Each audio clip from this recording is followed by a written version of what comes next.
reward for showing love. The reward for showing love. Are you running an orphanage or you are doing a business? This charity is foolish. A business is about maximizing profits and minimizing costs, not handing out free foods. A businessman, Mr. Tony, who sells shoes close to the fast kitchen restaurant, questioned the owner of the restaurant, Mr. Smith. Mr. Smith remained silenced and continued to sell his foods, with flour dusting his apron like a perpetual snowfall. Hummed a cheerful tune as he arranged his foods. His restaurant, Fast Kitchen, was a haven of warm, fragrant smell and mouth-watering sweetness. He wasn't just a cook. He was noted for his kindness in the city of Clover Spring. Every morning, before the regular customers arrived, Mr. Smith set aside an assorted cooked food. These were for those less fortunate, the ones who couldn't afford the luxury of fast foods. He didn't announce it. He simply left them on a small table by the door, a silent offering of generosity. One chilly autumn morning, a young woman named Nora stumbled into the restaurant, shivering in her clothes. Her eyes, large and dark, held a weariness that belied her youthful face. She clutched a worn bag, her shoulders slumped with exhaustion. Nora, having lost everything in a fire that destroyed her family's home and their small savings, was hungry, cold, and utterly alone. Mr. Smith, seeing her, knew instantly. He offered her a warm smile. "Good morning, dear. What can I get for you?" Nora hesitated, her gaze dropping to the floor.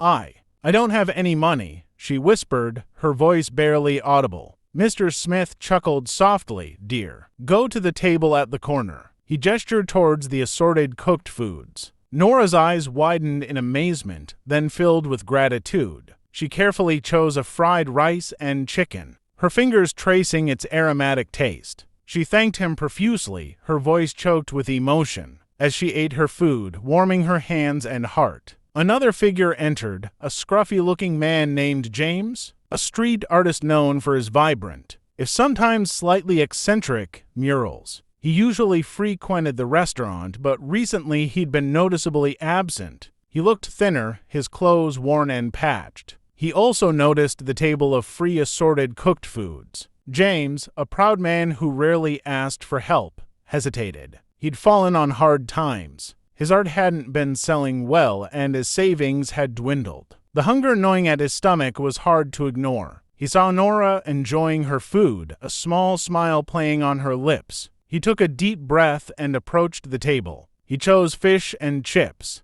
"Thank you," he mumbled, his voice rough. Smith just smiled, his eyes twinkling. "Enjoy, my friend." Not too long, regular customers began coming around to buy food. More sales were realized on that day. The next day, it was early in the morning. A very thin and wiry man, showing the effects of years of hard labor and malnutrition. His face is weathered, etched with deep lines around his eyes and mouth. His hair, once a reddish-brown, is now streaked with gray and perpetually unkempt, often hanging across his forehead. His hands are calloused and scarred. He was wearing patched up, faded shirt and trousers, and an outmoded dirty bag hanging on his shoulders. He was quiet and reserved, staring at Mr. Smith, who was talking to Tony, the shoes seller. "Pardon," Mr. Smith stated. Mr. Tony responded, "I'm asking again, are you running an orphanage? Or are you doing a business?" "I'm doing a business." "Then, stop giving free foods to people. It is not your duty to feed people for free. You will make a loss and collapse your business if you don't stop that. Useless charity. Every day you lose profit. Have you ever thought of it? Very soon you will lose your entire capital, and finally become poor like the people you help. Friend, if you even feel shy to sack the poor people who come here for free food, I can sack them for you. I will do it for free. I'm okay.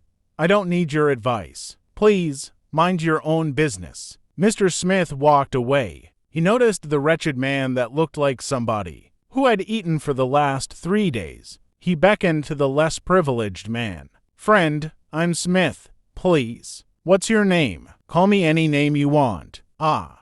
Mr. Smith smiled. "Anyway, go to the table at the corner. There are a variety of foods on the table. Make your choice and enjoy, please. I don't have money to pay." Oh, go and eat. It's free. The poor man went to the table to eat and also witnessed many people coming to the table to eat for free. He approached Smith after eating and asked, "Why do you give away so many foods for free?" Smith looked at the poor man, his gaze kind and gentle. He sat down, patting the chair beside him. "Money comes and goes," he said, "but human kindness, that's something that lasts forever. It fills the heart more than any amount of money ever could. Seeing the joy in the eyes of those who ate for free, that's richer than all the gold in the world. It's a payment that can't be calculated in dollars and cents. What will I gain if someone collapsed here and died because of hunger? Nothing," the poor man responded. "There is no life without love.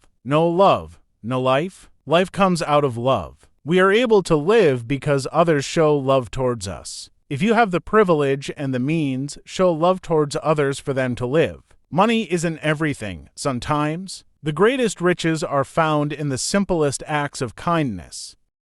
The wretched man pondered over Smith's philosophy for a moment. He saw Smith gradually bending down on his knees. So he tapped on his shoulder and asked, "What is the problem, my friend?" In a soft and low voice, Smith replied, "I'm suffering from stomach pain. My abdominal is aching and burning. I have been suffering from stomach ulcer for more than 15 years. Year by year, I keep on changing hospitals. Sorry, my friend, I feel your pain." He dipped his hand into his dirty and old-fashioned bag. Hanging over his shoulder, he pulled out powdered herbs and told Smith, "Take this medicine and try it." Smith looked at the torn shoes of the poor man, his unattractive appearances, and voiced out, "More than 20 professional doctors have handled my case. Yet still I have not recovered, friend. The stomach ulcer has come to stay. It's part of me now, so let me endure it. My good friend, please take this medicine and try it," he repeated. Smith finally took the medicine without hesitation. He asked,